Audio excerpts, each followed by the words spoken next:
He is 5'8", 175 pounds. When Montreal drafted Cole Caufield 15th overall in 2019, the scouting report carried one asterisk, an elite shot and questionable size. He is now 25 with 47 goals, and he reached 300 points faster than any Canadien since Mark Recchi, and his team is sitting at 43 wins, 21 losses, and 10 overtime losses. The size question has been answered. What has replaced it is a problem the rest of the NHL still cannot solve. Draft day skepticism clung to Cole Caufield like a shadow. 5'8", 175 pounds, those numbers echoed louder than his 72 goals in his last year before the NHL. Scouts called him a specialist, a power play weapon, maybe a luxury for a team with size to spare. 15th overall is high, but for a player with his hands, some wondered why he had not cracked the top 10. The answer, every time, circled back to his frame. Now, with the Canadiens sitting at 43 wins, 21 losses, and 10 overtime losses, that old scouting report reads like a relic. Caufield has scored 47 goals this season, trailing only one player in the entire league. He is not padding stats in meaningless games either. His 300th NHL point came in the thick of a playoff chase, on the road, with Tampa Bay pushing for home ice advantage. That milestone arrived in just 360 games, making him the fastest Montreal player to hit 300 since Mark Recchi in 1998. The last time a Canadien scored 40 goals, the internet was dial-up, and Vincent Damphousse was the star. Caufield did not stop there. He became the first Montreal player to reach 45 in over 3 decades, since Stephanie Richer and his 51-goal campaign in 1990. The numbers force a recalibration. Caufield's 47 goals are not just a personal best, they are a franchise statement. He has produced at a level not seen in Montreal for a generation, and he has done it as the Canadiens have surged up the Atlantic Division, winning 6 straight and closing the gap on Tampa Bay and Buffalo. Every time the team has needed a goal in a late-season playoff-style game, his line has delivered. Caufield's production is not coming in the margins. It is coming in the spotlight, with standings and history on the line. The old label, undersized sniper, no longer fits.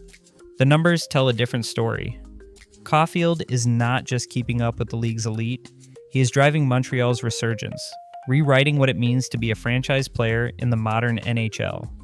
The rest of the league cannot afford to see him as a specialist anymore. The problem he poses is bigger than his size ever was. On March 17th, overtime at the Bell Center, the Canadiens and Bruins were deadlocked, tension thick enough to rattle the glass. Every rush up the ice felt like it could tip the season one way or the other. With just 22 seconds left in the extra frame, Cole Caufield glided into the offensive zone, eyes locked on a loose puck behind Boston's net. He was shadowed by Charlie McAvoy, one of the league's premier shutdown defenders. It did not matter. Caufield picked McAvoy's pocket, wheeled around the cage, and fired a low shot through Jeremy Swayman's pads. The red light flashed, the crowd erupted, and Caufield's arms shot skyward. His teammates swarmed him, the sound rolling down from the rafters like a wave. That was goal number 40. The first time a Montreal player had hit that number since Vincent Damphousse in 1994.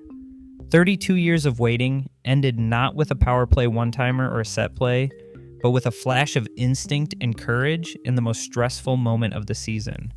Caufield did not just reach a milestone, he shattered a ceiling that had hung over the franchise for a generation. The goal sealed a 3-2 win and set off a celebration that echoed far beyond the rink. In the locker room, players hugged and laughed, but the message was clear. This was more than a number. It was proof that Caufield could deliver with everything on the line. Reporters crowded around him after the game, asking what it meant to finally break the drought. Caufield, sweat still beading on his forehead, grinned and shrugged and said, "Felt like forever. Huge for us." The quote landed everywhere, from Montreal talk radio to the NHL's official social feeds. Fans replayed the goal on their phones, memorizing every detail. Old-timers compared the moment to Damphouse's heyday, but the building felt new, electric, like the city was waking up to a different kind of star. This was not just a highlight. It was a line in the sand. The Canadiens were not hoping for a spark anymore. They had one. Caufield's overtime winner did not just snap a franchise streak. It became the ignition point for a team that suddenly believed anything was possible. The question was no longer whether he could handle the weight. It was how far he could carry them now that the burden was gone. Between March 16th and March 22nd, Cole Caufield's name was everywhere. In 3 games, he piled up 8 points, driving Montreal's top line to a level that left opponents scrambling. The centerpiece came on March 21st, when the Islanders skated into the Bell Center and left in pieces. Caufield collected 5 points that night, 3 goals and 2 assists, marking his 3rd career hat trick. The hats rained down before the second period was over. Every shift felt like a new threat. Suzuki threading passes, Slafkovsky opening lanes, and Caufield finishing with a wrist shot that seemed to find corners nobody else could see. The Canadiens didn't just win, they overwhelmed New York 7-3, with the top line combining for 13 points. Suzuki racked up 4 assists, and Slafkovsky added a pair of goals. The buzz in the building was more than just about one win. It was about a team discovering its ceiling, with Caufield as the catalyst.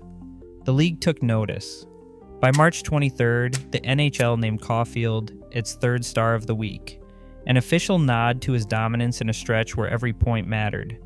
This wasn't empty production. Each goal and assist landed in the middle of a playoff race, with Montreal clawing for position against teams like Tampa and Buffalo.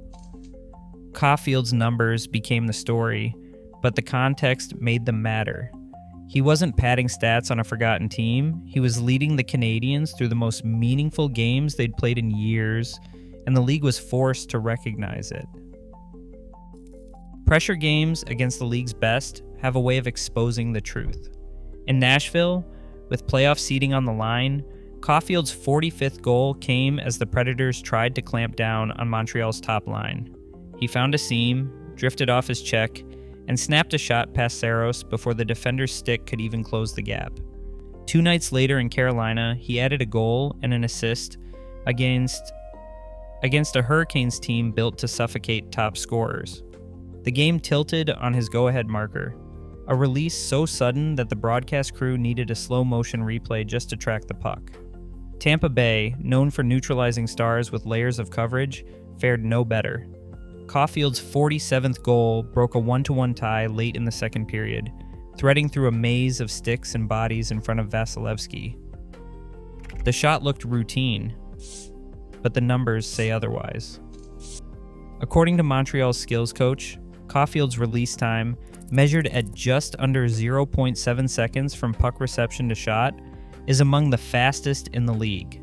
A beat reporter described it as impossible to read, impossible to time. The Lightning's bench could only watch as the puck was in the net before their defense could react. A skills analyst pointed out that defenders are forced to play Caufield tighter than almost anyone else, but that only opens passing lanes for Suzuki and Slafkovsky. Opponents now face a dilemma: overcommit to the shot and risk getting burned by the pass, or back off and give him the window he needs. Either way, Montreal's attack runs through Caufield, and no amount of scouting has solved the problem. As the Canadiens keep knocking off contenders, the league's old blueprint for stopping him looks more outdated by the week. 47 goals, 300 points, Montreal climbing back into playoff relevance. Today, Caufield isn't just beating the odds, he is rewriting the measuring stick for NHL impact. For every team still underestimating size, his numbers force a new question. When does a problem become the standard? Let me know what you think below.